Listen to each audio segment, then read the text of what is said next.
वस्तुस्थितीचा स्वीकार करून तिला सुरेख आकार देण्याचा प्रयत्न करणे हीच यशस्वी जीवनाची गुरुकिल्ली.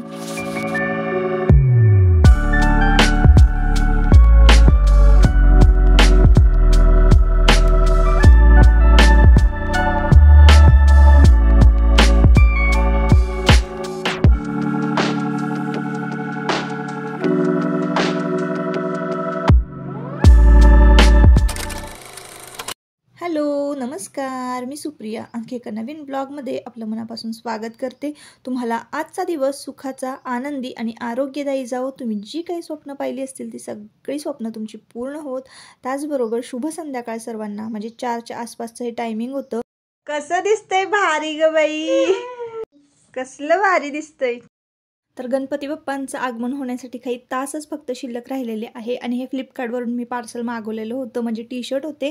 तर आयुषला, देवांशला आणि तुमच्या दादांना असे 3 टी-शर्ट मागवलेले आहे. गणपती बाप्पांना आणायला जाताना मग म्हटलं हे घालतील आणि मस्त मंडळासारखा आपला गणपती वाजत गाजत घरी येईल. तर असो, आता बघा इकडे मी ओपन डे होता त्यामुळे ना मी आले होते देवांशच्या स्कूलमध्ये. मला ना त्याचे मार्क बघून एवढं आश्चर्य वाटलं की नाही. 20 पैकी 19, 20 पैकी 19.5 पैकीच्या पैकी मार्क पहिल्या चाचणीमध्ये मला तर वाटते पहिल्यांदा देवांशला पडलेले आहे. कारण मला असं वाटायचं ना त्याला 2 जरी मार्क पडले ना तरीसुद्धा मी खुश आहे. आणि हे सगळे मार्क बघून ना मला एवढं भारी वाटलं ना ताईंनो, मला तुमच्याबरोबर ना ही गोष्ट शेअर करावीशी वाटली. कारण मी गेले 6 महिने जी काही मेहनत घेतलेली आहे ना देवांशवर. पहिलं त्याला पेन्सिलसुद्धा पकडता येत नव्हती आणि लहान होता ना तेव्हा तो इतका हट्टी होता ना की आम्हाला त्याच्या मनासारखंच वागावं लागायचं. थोडं थोडं मोठे होत गेली ना की मग कसं ते थोडासा त्यांचा हट्टीपणा कमी होतो, स्वभावातही बदल होतो. तर ज्यांची मुलं हट्टीपणा करतात, अभ्यासाला बसत नाहीत, अभ्यास करत नाहीत आणि त्यांच्याच मनासारखं आपल्याला वागावं लागतं ना, तर त्यांनी फक्त आहे ना वेळ ही निघून जाण्याची वाट बघायची.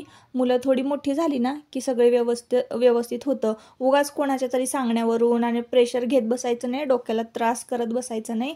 आणि तुलना तर आपल्या मुलांची कोणाशीच करू नका, माझं तर असं म्हणणं आहे. मुलं त्यांची ती व्यवस्थित म्हणजे ग्रोथ होती त्यांची आणि व्यवस्थित त्यांना सगळ्या गोष्टी कळत जातात. असो, आता इकडे बघा मी तुम्हाला काय दाखवते. तर मी तुम्हाला मागचा जो व्हिडिओ आहे अपलोड केलेला तुम्ही पाहिला नसेल तर प्लीज नक्की पहा. खूप छान हे प्रोडक्ट मी त्यामध्ये शेअर केलेलं आहे आणि मला वाटलं की चला यामध्ये सुद्धा शेअर करावं. तर झालं असं की तो व्हिडिओ शेअर करण्याआधीच हा व्हिडिओ शूट केलेला होता. पण झालं असं की हा एडिटिंगचा राहिला ना त्यामुळे हा उशिरा अपलोड होतोय आणि तो आधी अपलोड झाला. तर मला ना तुम्हाला मी चिकट तेलकटपणा दाखवलेला आहे. गॅसच्या पाठीमागे जेव्हा 2 बर्नरची शेगडी होती ना माझ्याकडे, तर तेव्हा माझा म्हणजे ती शेगडी इतकी उंच होती ना की पाठीमागे माझा हातच पोचायचा नाही आणि ते मला घासता यायचं नाही आणि इतकं चिकट आणि तेलकट डाग झाले होते ना. तर त्याच्यावर ना फक्त 1-2च मिनटं मी हा स्प्रे ना मारून ठेवलेला होता आणि तारेची घासणी जी आहे त्याने फक्त स्क्रब करून घासून घेतलं. गेले 5 वर्षांना मी हे डाग काढण्याचा इतका प्रयत्न करत होते की नाही. म्हणजे शॅम्पू आणि त्यानंतर त्यामध्ये लिंबू पिळलेलं आहे, काय काय वेगवेगळे प्रकार केलेले आहे, लिक्विड सोल्युशन तयार करून घरी, पण तरीसुद्धा हे डाग निघत नव्हते. 230 का 240च्या आसपास ही बॉटलची प्राईज आहे. ही लिंक मी कम्युनिटी पोस्टमध्ये दिलेली आहे. तर इतकं स्वच्छ किचन निघतं ना आणि अगदी चकचकीत निघतं. तर तुम्हाला जर हवं असेल ना तर तिकडे लिंक वर तुम्ही टाईप केलं तर तुम्हाला डायरेक्ट म्हणजे तुम्ही ते प्रोडक्ट परचेस करू शकता. आणि असं नाही आहे की फक्त आपण ते किचन कट्ट्यावर यूज करू शकतो. तर आपण ना काचांवर म्हणजे जी काही तेलकट भांडी आहेत, फक्त तेलकट भांड्यांसाठी हा जो स्प्रे आहे ना तो आहे. मग ते गॅस कट्टा असू द्या, तुमचा गॅस असू द्या, स्टीलच्या भांड्यांवरही आरामात ते आपल्याला वापरता येतं जर एखादं भांडं करपलं असेल तर. आणि त्यानंतर आपण काचांवर मारू शकतो. म्हणजे किचनचे जे खिडक्या आहे तर त्या नेहमी तेलकट होत असतात फोडणीमुळं, त्याच्यावरही वापरू शकतो. पाहत असाल रिझल्ट तुमच्या समोर आहे. अजिबात जास्त कष्ट लागले नाही, जास्त जोरात घासलं नाही, इतका स्वच्छ असा कट्टा निघालेला आहे. तर बघा इकडे रात्र झाली होती ना, त्याच्यामुळं जरा फ्लॅशलाईट जे आहे ते ऑन करून मी तुम्हाला दाखवते. जरासुद्धा चिवटपणा राहिलेला नाही आहे. गरम पाणी जर तुम्ही वापरलं ना धुताना, तर तुमचं काम अजूनच सोपं होणार आहे. मी तर थंड पाण्याने धुतलं आणि गॅसवर सुद्धा मी थोडा स्प्रे केला होता. सुरुवातीला तुम्ही पाहिलं असाल तर गॅस पण सगळ्यात मस्त स्वच्छ निघालेला आहे. तर त्यानंतर ना काय झालं, बरेच दिवस झालं ना माझे काही ड्रेस जे आहे ते फिटिंग करायचे बाकी होते आणि मी तसंच वापरत होती. नवीन घेतलं होतं तर ते आज करूया उद्या करूया असं करून ना ते तसेच राहिले होते आणि त्यानंतर त्याला ना स्लीव्हसुद्धा लावायच्या होत्या. तर ते काम बरेच दिवस झालं नुसतं पुढे ढकलते मी. आणि मग आता काय होतं, सणवार असले ना की आपल्याला पटकन मार्केटमध्ये वगैरे जावं लागतं. तर त्यासाठी ना मी ह्या ड्रेसला फिटिंग वगैरे करून घेतली आणि स्लीव्ज लावून घेतल्या. दिसायला तर हे काम खूप छोटं वाटतं, पण दिवसभरातले माझे 2 ते 2.5 तास यामध्येच गेलेले आहे. कारण काही स्लीव्स जे आहेत ना ड्रेसचे ते सापडत नव्हते, शोधून मग लावावे लागले आहेत. आणि स्लीव्ज लावल्यानंतर ना मला वेअर करून पण बघावं लागत होता, फिटिंग कशी बसते, दिसतोय कसा, त्याला कसा लुक आलेला आहे. कारण स्लीवलेस म्हटलं की आपल्याला माहिती आहे ते ड्रेस कसे दिसतात, पण स्लीव्ज लावल्यानंतर पण म्हणजे तो पॅटर्न व्यवस्थित दिसतोय की नाही हे सगळं माझ्या डोक्यामध्ये होतं. प्रत्येक ड्रेस वेअर करून बघावा लागत होता. तर त्याच्यामध्येच मग थोडासा जास्त वेळ निघून गेला आणि मग एक्स्ट्राची कामं जी काही होती ना तर ती तशीच राहिली होती. एका ताईंची कमेंट आली होती की ताई तुमचं ब्लाऊज कटिंग दाखवा. ब्लाऊज कटिंग मी दाखवणारच आहे लवकर. एवढे सणावाराचे दिवस गेले ना की मग निवांत असं मी तुम्हाला ब्लाऊज कटिंगसुद्धा करून दाखवेन आणि मी कुठल्या पद्धतीने स्टिच करते ते सुद्धा मी तुमच्याबरोबर शेअर करेन. अजून एक आपल्याला कमेंट होती, तर ती तर कमेंट तुम्हीच वाचून घ्या.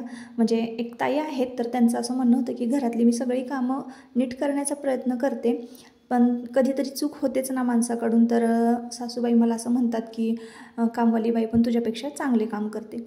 तर ह्या कमेंटवर मी बोलणं कितपत योग्य आहे हे मला नाही माहिती, पण तुम्हाला मी एक आता तुमचं माझं जर वय एज सेम असेल किंवा तुम्ही सुद्धा माझ्याकडून काही ना काहीतरी घेत असता, तर तुम्हाला मी एक गोष्ट सांगते, तुम्ही कुठलंही काम करा, मग म्हणजे सासूबाईच असू द्या असं नाही, सासूबाई असू द्या, नणंद असू द्या, आई असू द्या, बहीण असू द्या, मावशी असू द्या, आत्या, कोणीही जर आपल्या जागी म्हणजे आपल्याला जर कोणी बोलत असेल ना, तर आपण फक्त एक प्रयत्न करायचा की कुठलंही काम करण्याचा आपण 100% प्रयत्न करायचा, म्हणजे 100% देण्याचा प्रयत्न करायचा.